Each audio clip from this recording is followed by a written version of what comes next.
अगर आप Marvel movies को फॉलो करते हैं तो सेलेस्टियल्स का नाम आपने कई बार सुना होगा।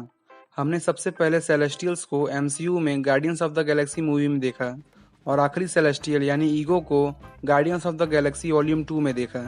तो सेलेस्टियल्स 2000 फीट के जाइंट हैं जो लाइफ का क्रिएशन और डिस्ट्रक्शन दोनों कर सकते हैं। तो मैं हूं कमल और आज हम बात करने जा रहे हैं सेलेस्टियल्स की कॉमिक बुक ओरिजिन के बारे में। तो चलिए शुरू करते हैं।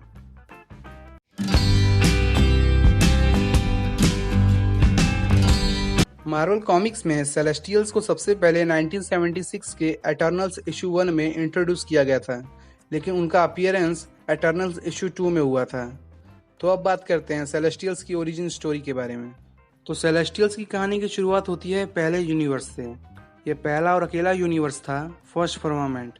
अकेले होने की वजह से इसने अपने लिए कुछ सर्वेंट्स बनाने का सोचा ताकि वो उनसे अपना काम करवा सके, और उन्हीं सर्वेंट्स को आगे चलकर हम सेलेस्टियल्स नाम से जानते हैं। तो इन सेलेस्टियल्स के पास ये पावर है कि ये किसी भी नए लाइफ फॉर्म यानी कि रेस का क्रिएशन कर सकते हैं, और कुछ सेलेस्टियल्स किसी भी लाइफ फॉर्म का क्रिएशन करने से पहले फर्स्ट फर्मामेंट से परमिशन लेते थे।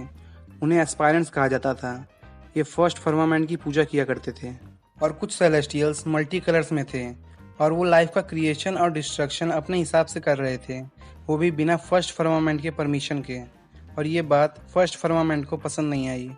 तो अब यहाँ दो ग्रुप बन गए, एक एस्पायरेंट्स और दूसरे सेलेस्टियल्स, जिसके बाद हमें सेलेस्टियल वॉर देखने को मिला। तो इस वॉर में एस्पायरेंट्स और सेलेस्टियल्स के बीच लड़ाई हुई और एस्पायरेंट्स ने सेलेस्टियल्स को हराने के लिए गॉड किलर आर्मर बनाया, लेकिन वो इस आर्मर को यूज ही नहीं कर पाए। और इस वॉर में सेलेस्टियल्स ने उन्हें हरा दिया और इस लड़ाई में फर्स्ट फर्मामेंट के कई टुकड़े हो गए और क्रिएट हुआ मल्टीवर्स। इसके बाद सेलेस्टियल्स ने यूनिवर्स में घूमकर और नए नए लाइफ फॉर्म्स का क्रिएशन किया और एग्जिस्ट कर रहे लाइफ फॉर्म्स पर एक्सपेरिमेंट किया। लेकिन इन सेलेस्टियल्स का क्या मकसद है ये किसी को नहीं पता, पर ये लाइफ फॉर्म्स पर एक्सपेरिमेंट करते हैं और हजारों सालों बाद आकर उन्हें जज करते हैं। इसी तरह जब वो यूनिवर्स में घूम रहे थे तब उनके सामने हमारा प्लेनेट अर्थ आया, जहाँ उन्हें कई नए लाइफ फॉर्म्स मिले।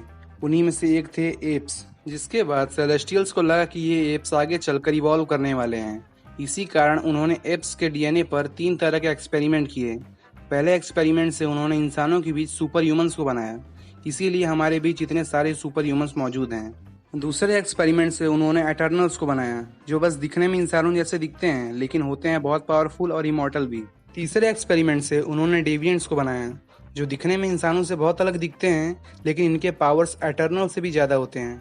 अब एक सवाल है कि थैनोस क्या है। तो आपको बता दूं, थैनोस अलारस का बेटा है जो एक एटर्नल था, इसलिए थैनोस भी एक एटर्नल है। लेकिन एटर्नल्स में एक बीमारी होती है जिसका नाम डेविएंट सिंड्रोम है, जो म्यूटेशन के जैसा होता है, जिसमें किसी किसी एटर्नल्स में डेविएंट्स के जीन आ जाते हैं। इसलिए थैनोस बाकी एटर्नल्स से अलग दिखता है और बहुत पावरफुल है। और अब फिर से सेलेस्टियल्स की बात की जाए तो सेलेस्टियल्स किसी भी लाइफ पर एक्सपेरिमेंट करने के बाद कई हजारों सालों तक नहीं दिखते, और बाद में जब वो वापस आते हैं तब वो ये डिसाइड करते हैं कि उन्होंने जो नई रेस बनाई है वो जीने लायक है या नहीं, और जब वो जीने लायक नहीं होती तो वो पूरी रेस को ही मार देते हैं। और अब बात की जाए कि किस सेलेस्टियल को हमने कहाँ देखा, तो guardians of the Galaxy movie में कलेक्टर के विजन में हमने ईसॉन द सर्चर नाम के सेलेस्टियल को देखा, जो पावर स्टोन की पावर को दिखाता है कि कैसे वो उस लाइफ फॉर्म, उस रेस को खत्म कर रहा है। और इसी मूवी में हमने नोवेयर को देखा, जो एक सेलेस्टियल का कटा हुआ सिर है जहाँ कलेक्टर अपनी माइनिंग करता है। अब आगे बात की जाए ईगो द लिविंग प्लेनेट की, तो ये कॉमिक्स में कॉस्मिक बींग्स में आता ज़रूर है, पर वो सेलेस्टियल नहीं था। पर एमसीयू में उसे एक सेलेस्टियल बताया गया है, जिस कारण स्टार लॉर्ड भी हाफ सेलेस्टियल बन जाता है।